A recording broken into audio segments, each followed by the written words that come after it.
I did last night. I know what I said last night. I know what I was thinking. I know what I was watching. I know what I was clicking on. God, forgive me. Don't strike me down, Lord. Then somebody walked up to you. No, she didn't. No, he didn't. Do you believe the audacity of that person? Here's the how.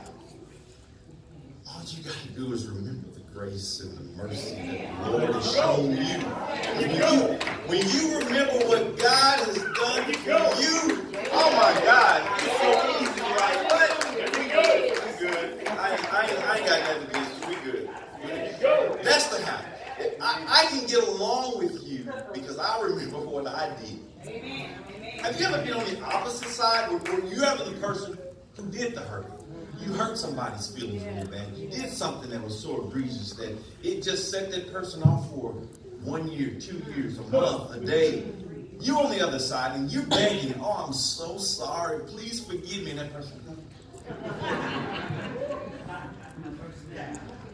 it don't feel good, does it? It doesn't feel good to be that other person asking. If you're a spouse, you've been here and done that. You made men, raise your hand. You made a mistake in your marriage. Right? And you said, baby, I'm sorry. And she's like, well, that sorry is going to have to just hold on because you won't pay. Right? It doesn't feel good to be on the other end when you're wrong. However, if somebody do you wrong, you have the nerve to hold it against them. And the Bible says, okay, that's fine. You want to, this is God talking. You want to forgive people just a little? I'm going to forgive you just a little. Matthew 6:12. Forgive us for what we've done wrong, just as we have forgiven those who've done us wrong. And then he says in 14, this is the part of the Lord's Prayer that a lot of people just, we stop at that very last point and we're done. But you know what it says in verse 12, or verse after that? For if you forgive others their offenses, your heavenly Father will forgive you. But, and this is key, if you get nothing else out of this message, walk away with this. If you do not forgive others their offenses, you will not be forgiven. Woo! I want to get to heaven. I want to get to heaven so bad that you can try to kill me. I love you, I forgive you. Because my end goal is to be with the Lord. After I die and we rise and he comes back and he takes me. That's the end goal for me. I want to live for 1,000,000 years and another 1,000,000 years and another 1,000,000 years. And then after those 1,000,000 years is over, another 1,000,000 years and another. I want to live for eternity. I want to live for eternity so bad that you can rely on me. I'm like, oh my God. I want to be with God so bad the rest of my life that you can cheat and oh, I'm trying to keep it real. You know why marriages fall apart? Because somebody says, I ain't forgiving. I can't let it go. I won't forgive. Is your eternal salvation worth less to you for a grudge that you just let go? And it sounds easy, right? Just let it go, girl. They got songs called Let It Go and all these kind of things. The application, the practical application is simple. I just think about all the stuff I did. And this whole guy, you good. And if you want your marriage to last, brothers and sisters who fight all the time, if y'all want to get along with each other, just think about the stuff that your mom and daddy can let you get by on. And then you say, wait. Mom and daddy didn't really get on to me for my room being messy, so why am I going to get on to my brother or my sister for their aggression? It's very simple. Because if you don't forgive, and a lot of preachers may not preach this, I'm not trying to be confrontational, but you might miss heaven. How you going to get to heaven but you don't love and forgive people? There's going to be more people in heaven who were drug dealers and prostitutes and strung out on meth because they had a good heart, they loved people, they believed in the Savior, than the people in the church who come to church all the time, they can't even forgive one another. But there are going to be more outsiders in heaven because they was right. They got it right with their brothers and sisters. They tried to reconcile. We won't even come to church because so-and-so's in the choir. She's in the choir. Everybody knows what she's doing, and we won't show up. We won't show up to a family barbecue. Oh, so-and-so gonna be there. And how dare they do this? You're gonna miss heaven. You heard it you heard it not from me. It's in the word. If you do not forgive, I can't forgive you. And this entire thing we call church is based on forgiveness. The whole point of him the things covered up, but the whole point of him dying on the cross was to forgive us of our sins. But you're gonna have the nerve to say, but I'm not gonna forgive my brothers and sisters for hurting me and sinning against me. Whatever they did to you at your job, you better let that go before you go to heaven. Before you die, because you may not get there. Let me ask you this, or let me tell you this. John Hopkins did a study that they found in a study that unforgiveness can make you sick. They have linked stress, heart attacks, anxiety, high blood pressure to unforgiveness here. Isn't that amazing? How an emotional issue, an emotional mental block can make your body sick. Next thing you know, you got sickness or cancer, or heartache, disease. You know what the cure to some of that stuff is? Forgiveness. No, we want you to take Lipdol, may cause side effects, may cause bleeding, may cause ask your doctor, and they want to give you all these things for your health. And the cure for your health is forgiveness. My brother hurt me, I love you, I forgive you. My sister hurt me, I love you, I forgive you. You know what you did me wrong? I love you, I forgive you. I got so much I can keep going here.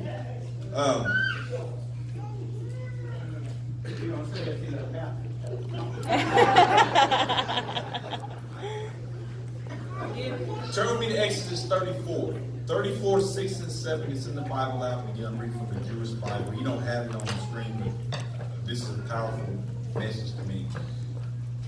This was Moses later on after Joseph and all of his family ended up going into Egypt and multiplying in the land. Almost 1 million family members from that group of 12 overtook Egypt.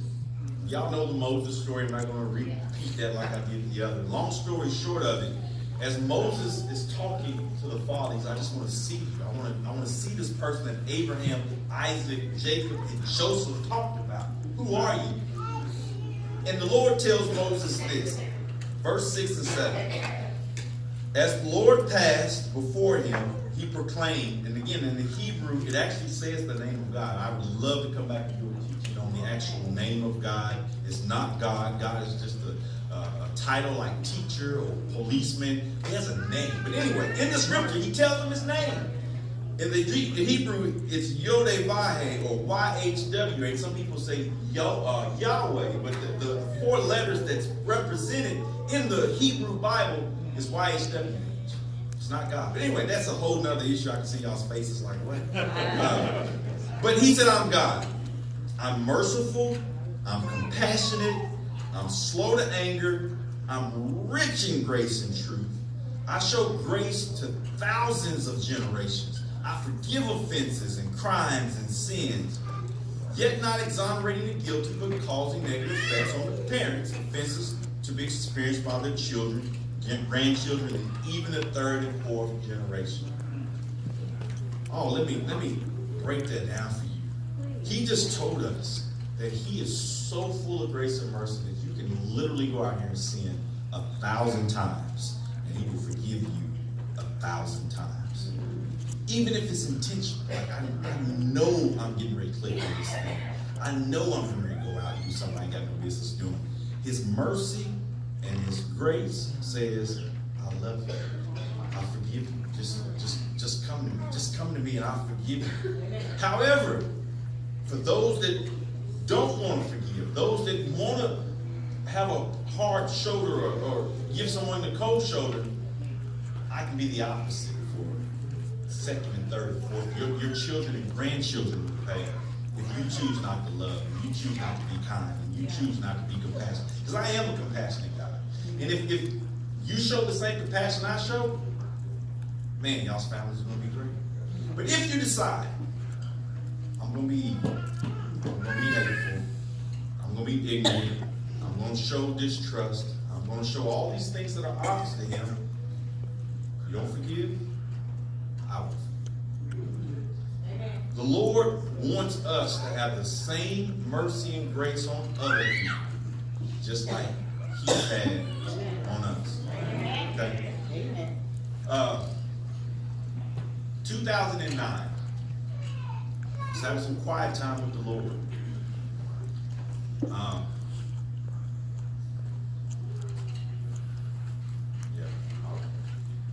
I'm gonna be honest. I'm gonna keep it real. 2009. That was the year we left this church. And my reason for leaving was because I heard the Lord's voice. But I also did not feel that maybe me and Brother Baker were seeing eye to eye. Didn't have any hate toward him. I love the man. He married us. I personally started, and raise your hand if you can be real, this is my testimony. Things started growing in my heart. And I said, Lord, you need to talk to me, you need to help me. And after we left, I was in some quiet time. I said, Lord, show me everybody that I have a grudge against. Anybody that I'm holding something against. Show me. I dare you to do that one day. I dare you. Give them about an hour or two. Don't just sit there and get up and go back and watch your TV and dishes or getting on your phone. Sit there, meditate for an hour and say, Lord.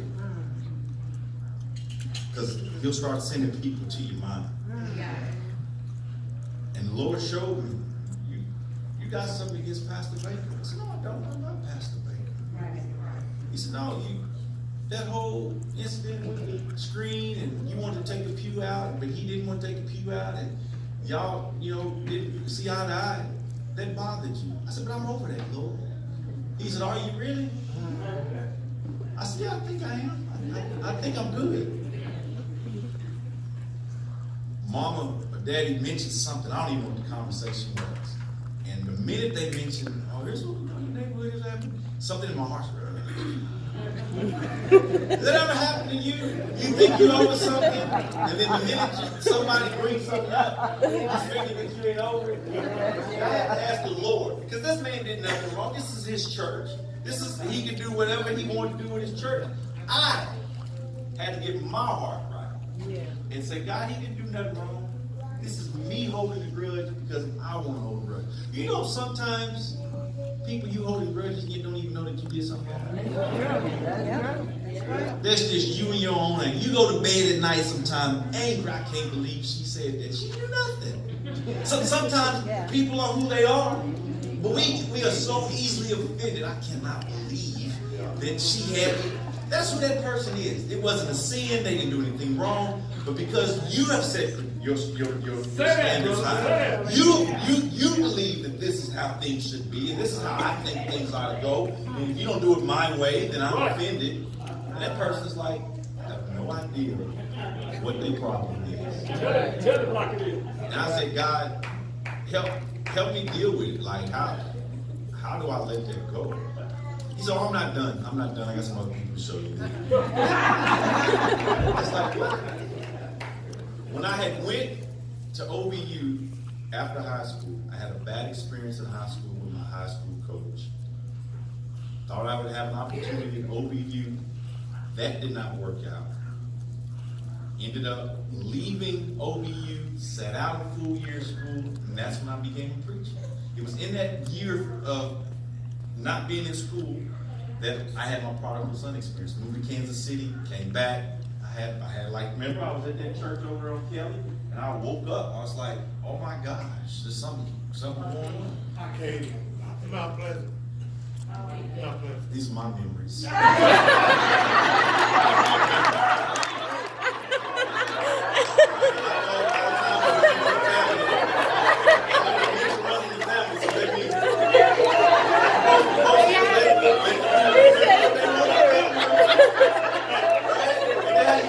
listen, let me No, but I was with Travis over in Kelly, Travis Rollins, and I remember I had an experience over with Travis, and we had one out at Arcadia, but that's my wake-up moment. That was 1995. 95 to 2009, I was still learning as a Christian, learning to become more. Every year you're growing. And it was in that year that I left here, and I'm having my quiet time with God, trying to figure out where to send my family, what church we go to. He says, yeah, you still got stuff in your heart against Johnny Johnson and the coach at OBU. And I was like, oh, no, I'm good. I didn't graduate. I played college basketball. I got a family. I'm good. I'm in a good spot. He said, but in your heart. Yeah. Hey, here's, again, I'm going to give you some signs. Let me just give you real quick.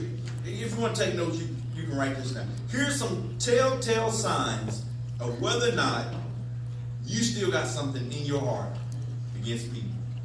Okay? Sign number one. You just look at them. You probably need reconciliation. They walk into a room, just the mere thought of them, you probably need reconciliation. You miss a gathering. You won't show up to an event because you think that person might be there. You need reconciliation. When they are in the room and you got to be around them, your words are very short. Hey, how you doing? And they're trying to have a full conversation with you. Yes, that's true. All right, so how's your day going? Good. Tell me, what did you do today? Nothing. That's probably a sign that there needs to be some reconciliation. Or you're very sarcastic. Who got a sarcastic spirit? Am I the only one that somebody that set you off and they say something like, "It sure is hot outside." It's summer. It's hot. That's probably a sign that you need reconciliation. So here I am. 2009. I left the church. I'm at my new church. I'm just want to get close to God in my quiet time, and He shows me these people that I don't hate them. Maybe there's a bit of unforgiveness here. And for me to move even far in my life, I had to forgive. I had to let that go. Yeah. That coach at OBU did me wrong. When I say wrong, it was worse than Johnny Johnson. He had me up there on a promise and a whim. Oh, you're going to play, you're going to get an opportunity, you're going to get scholarship money. No scholarship money. And kicked me off the team for no other reason than he just didn't want me on the team. That did something to me emotionally. I had PTSD. You know what PTSD is? It's when you have the flight or fight response when there is no fight or flight response. Like, there's no fight going on, but you're always ready to fight. When you're ready to leave and there's no reason to leave. That's PTSD in a nutshell. And I was, every time someone would bring up OBU or that old coach, I start bad-mouthing. I mean, that man, he's a snake. Oh my gosh, y'all want to stay away from that program. Man, everybody at the university sucks. And every time I'm a grown man. I'd be at a gym somewhere hooping with somebody, and somebody said, yeah, man, he went to OBU, man. And it's just like a trigger mechanism. Somebody say OBU, oh no, man, you got to stay away from this. God said, make it right. I reached out to that man in 2009 and said, listen, I've been bad-mouthing. Y'all wasn't bad-mouthing you. That was just between me and the Lord. But I've been bad-mouthing this man for years, telling people how bad he was, exaggerating truths. I just kind of went out of line. And I had to make that right. I reached out to him in 2009, found him, sent him an email. He's at another college in Mercer, Georgia. And I said, listen, I need to ask you for forgiveness. Some of you know, if you remember me from 1993 to 95, I played for you. It's neither here nor there what happened at the time, because who cares what happened 20 years ago? I was wrong. I've been talking bad about you, putting my, your name in my mouth, disrespecting you. And for me to move forward as a Christian, I'm asking for forgiveness. I'm not asking you for forgiveness or for you to say I'm sorry. I'm sorry. I'm making this right. He wrote back and said, I'm glad you were able to write me and find me. I forgive you. Not once did he say he did anything wrong, which let me know I was actually over it. Because as I read that letter, I was good. I wasn't looking for him to say, well, you know what? Because this is how we do, right? Somebody hurt us, we hurt them, we hurt each other. What'd you do? I'm sorry. Now what you got to say? I'm sorry too, but what you sorry for? Right? Ain't that how we do one another? I wasn't looking for anything. I had genuinely let that go. I had let Johnny Johnson go. I had said, you know what, that issue with the pew, it's a pew. Who cares? I'm trying to get to heaven. I don't want to miss heaven over a pew. I'm good. I'm good. And that's our other people you start bringing to mind. I was like, yeah, that ain't a big deal. I want to go to heaven. Yeah, that person hurt me. Ain't a big. I don't care. I want to go to heaven. And one by one, I've gotten closer and closer to God through forgiveness. Going back to our Joseph story, here's point number 4. Joseph is sitting at this table with his brothers for the first time in 21 years. And every missed birthday, every niece and nephew, holiday, game, all this stuff, he missed it. He's probably just processing like, oh my gosh. And they're going to just see. And he made a choice. He made a choice to be conniving. But at the end, he says, you know what? Our love for one another, our love for family, and forgiveness is bigger than any hurt that we've caused one another. I get it. We hurt one another. But at the end of the day, we're family. And think about this. God don't make mistakes. You didn't just happen to end up with the family you ended up with. God intentionally, strategically put you in your family. You're not in Africa, born to some tribe and kingdom. You're not in Australia. You are here with your family, your friends. God said, make the most of it. He said, love. He said, forgive. He said, move on. I had to forgive that man. Joseph had to forgive his brothers. And after he made a decision to forgive his brothers and move on, they prospered. They did well. They did so good that they outnumbered the Egyptians. It wasn't called Egypt anymore. They could have called it Jacob's land or small Hebrew, little Hebrew, because it overnumbered the number of Egyptians. That's why the new Pharaoh wanted to kick them out and kill them. And enslave them because it was too many. They prospered because of the forgiveness that Joseph lent. So here's, I got so much here, but I'm going to close because I think I've been up a while. I'm going to close with this. I love movies, and I'm fascinated with futuristic new movies that deal with time travel. Like, I can watch those all day long. I mean, all the possibilities of what could and couldn't happen, like the smallest, slightest change in an event, right? In this room, if I were to take you to the future and show you that somebody in this room is going to hurt you in 3 years, would you still choose to love on?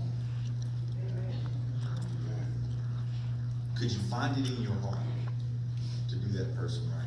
Another movie that I watched recently that was very fascinating was called Before I Go to Sleep. And it was about a young lady who had lost her memory. And every morning she woke up, she remembered nothing from the day before. They would have to teach her and remind her of everything that happened in that one day. And when she'd fall asleep, she'd forget everything. And the next day they have to tell her again. So she would wake up every morning and they have to tell her, you got a baby, but he died. And she'd have to deal with grief all over again, every day. Oh, your mom is no longer living. You and your husband got divorced, but y'all back together. And she'd have to process this every day. She'd fall asleep, wake up. Who am I? Your name is this. This is where you live. She was loving on people that she hated because she couldn't remember. She was treating people with love and kindness who hated her because she couldn't remember. We should have that mindset as we follow Christ. That I love you so much that I'm not going to try to remember your wrongs. I know you did it, but I'm not going to purposely, intentionally try to remember that you hurt me. Because that's love. Amen. That's love in a nutshell. If you were put on trial for being a follower of Christ, someone said, you know what, that person thinks they're Christian. I want to convict them of being a Christian. And I'm going to put you on trial for forgiveness. How much evidence would they have to convict you? Wow. Wow. How many people could they bring up to the witness stand to say, guilty? She forgives all the time. Every time I did something wrong, without question, he just forgave me. How many witnesses would you have that can come up and convict you of being a Christian? All right. Can't just be outward. Can't just be long dresses and no earrings and no tattoos. It's got to be.